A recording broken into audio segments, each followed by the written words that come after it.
Welcome to another ClassicGlue review.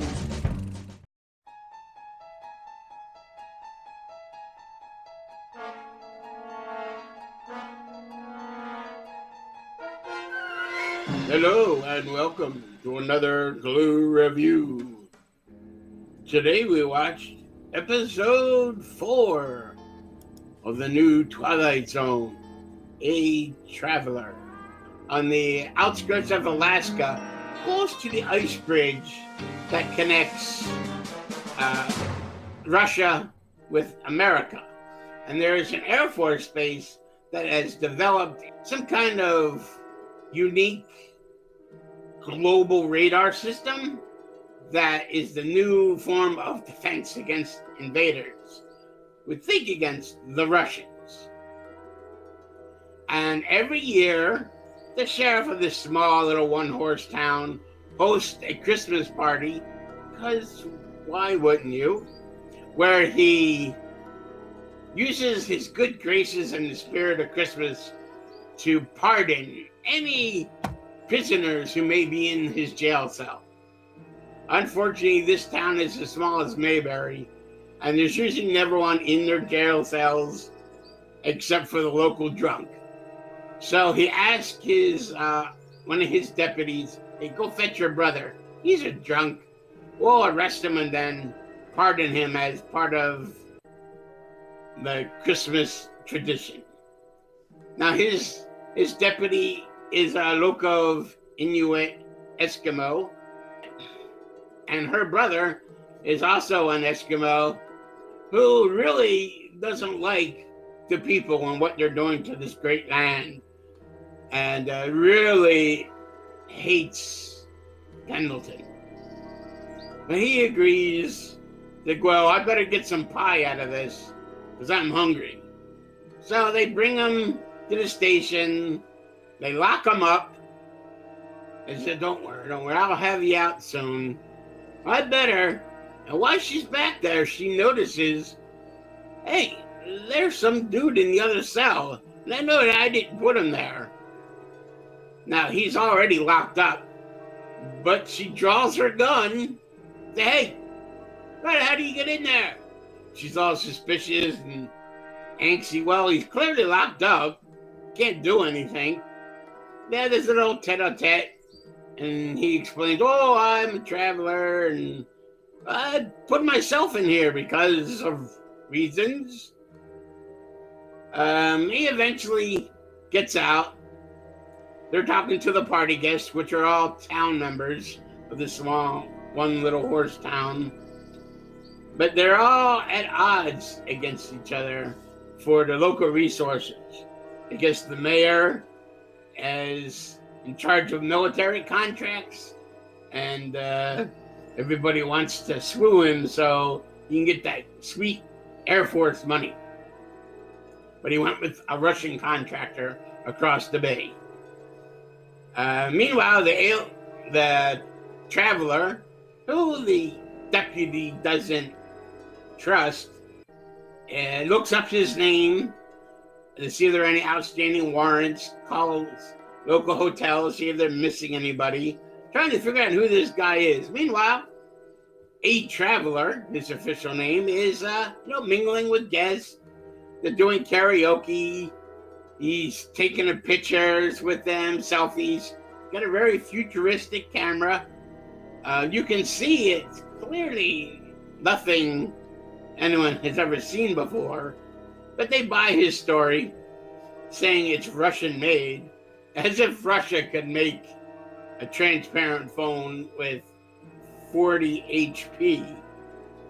So he starts web streaming and meeting all the people, taking selfies, starts doing some karaoke, and then the power grid goes out because apparently this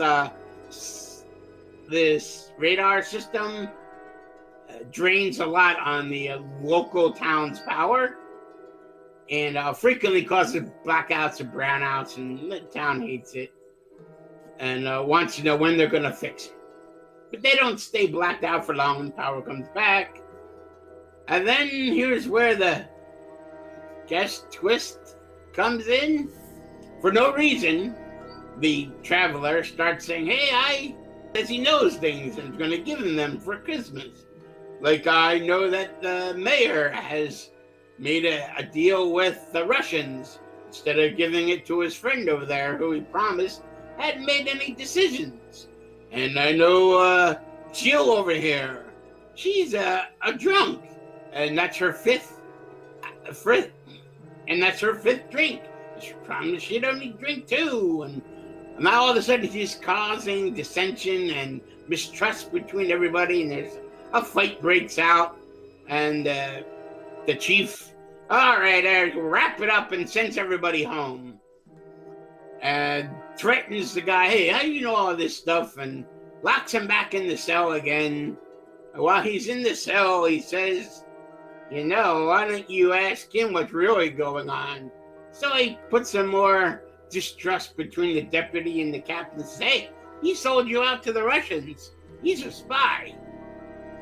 And there's going to be an invasion, and they paid him to shut down the radar. And nervous, I guess, if he actually had done so, which the episode implies that he has, he leaves for no reason to go check out the power supply and make sure it hasn't been damaged or meddled with. And a traveler convinces the deputy Yuka, who's now there, hey, she's working for the government, some top secret branch, and that there's corruption. We can make sure you get this job. All you have to do is go arrest your boss there. And somehow, the mindfuckery gets to her, and she realizes, okay, that's not happening. It's a trap. She's got to go warn her boss, do whatever, and she chases after the sheriff. Meanwhile, Mr. A Traveler, using his mind powers, waves his finger and the door to the cell opens.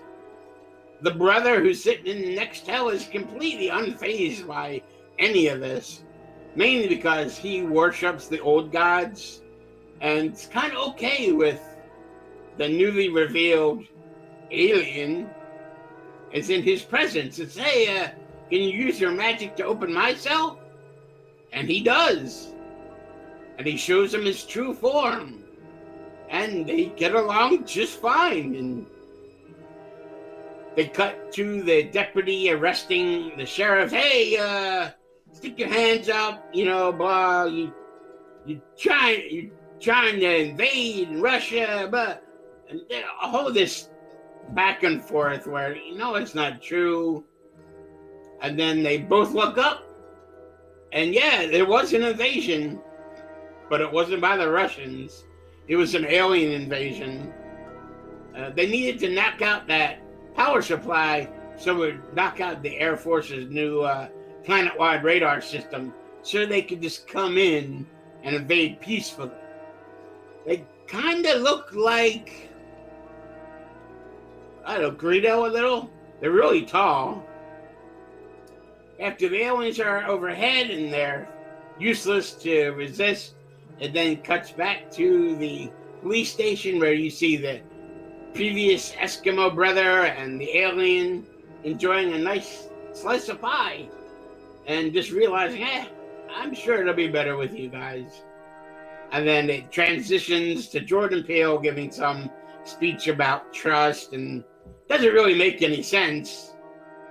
There's no twisty in the Twilight Zone. It doesn't even mention it in this episode. It was less than fantastic, mediocre at best.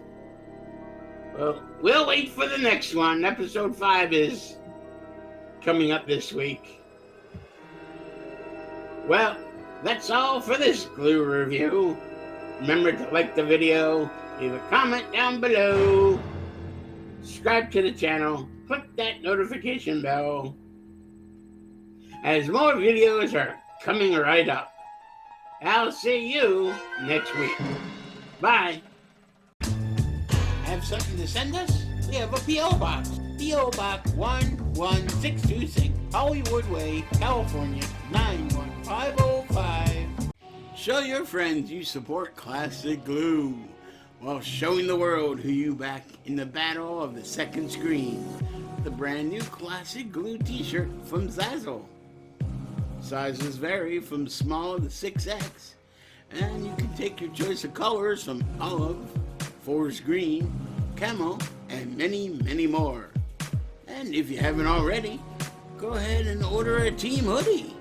And I love Classic Glue tee, an opening team tee, or an athletics tee as well. The link is below in the description. You're gonna look great. People love these shirts, and they fit wonderfully. If you enjoyed this video and want to stick around, why not subscribe to this channel by clicking the glue bottle in the middle. Ring that bell for notifications and stay tuned. More videos are coming right up.